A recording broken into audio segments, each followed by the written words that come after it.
मूर्ख राजा की कहानी। बहुत समय पहले की बात है। हिमालय की तलहटी में बसा हुआ एक सुंदर और समृद्ध राज्य था जिसका नाम था अज्ञानपुर। यह राज्य प्राकृतिक संपदा से भरपूर था। हरे भरे खेत, बहती नदियां, फलदार वृक्ष और खुशहाल प्रजा। लेकिन दुर्भाग्य से इस राज्य का राजा था राजा मूर्खसेन। राजा मूर्खसेन नाम के अनुरूप ही था। वह दिल का बुरा नहीं था, पर अत्यंत अविवेकी, जल्दबाज और बिना सोचे निर्णय लेने वाला था।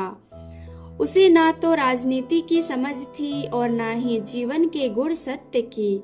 वह चापलूसों की बातों में जल्दी आ जाता और बुद्धिमानों की सलाह को अनदेखा कर देता। राजा के दरबार में कुछ मंत्री थे, मंत्री लोभीदत्त, मंत्री चतुर्मुख और मंत्री जय जयकार। ये तीनों राजा की कमजोरी जानते थे। वे हमेशा राजा की हाँ में हाँ मिलाते और कहते, महाराज, आप जैसा बुद्धिमान राजा पूरे संसार में नहीं। राजा यह सुनकर फूला नहीं समाता। वह सोचता कि वह सचमुच महान राजा है। दरबार में एक बूढ़ा ज्ञानी मंत्री भी था, नाम था विद्याधर। वह सच्ची बात कहता, पर राजा को उसकी बातें कड़वी लगती। एक दिन विद्याधर ने कहा, महाराज, राज्य को चलाने के लिए विवेक और धैर्य आवश्यक है।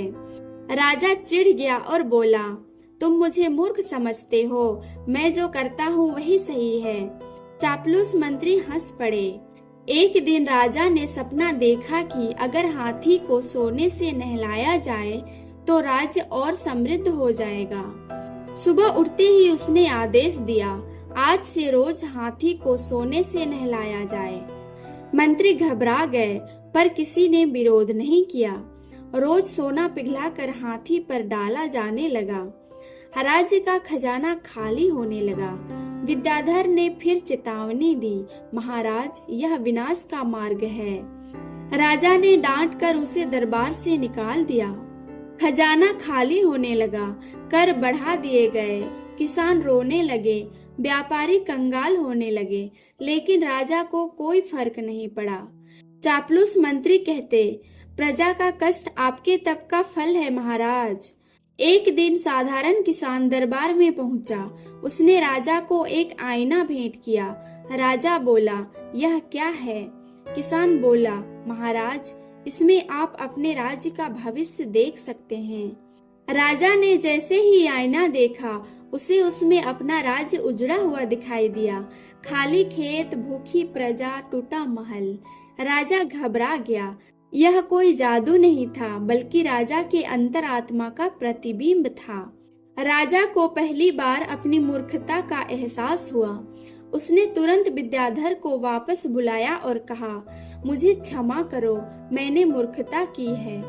विद्याधर ने कहा, महाराज, मूर्खता स्वीकार करना ही बुद्धिमानी की पहली सीढ़ी है। राजा ने चापलूस मंत्रियों को निकाल दिया और योग्य लोगों को नियुक्त किया। राजा ने बेकार खर्च बंद किए, कर कम किए, किसानों की मदद की, शिक्षा को बढ़ावा दिया। धीरे धीरे राज्य फिर से खुशहाल होने लगा।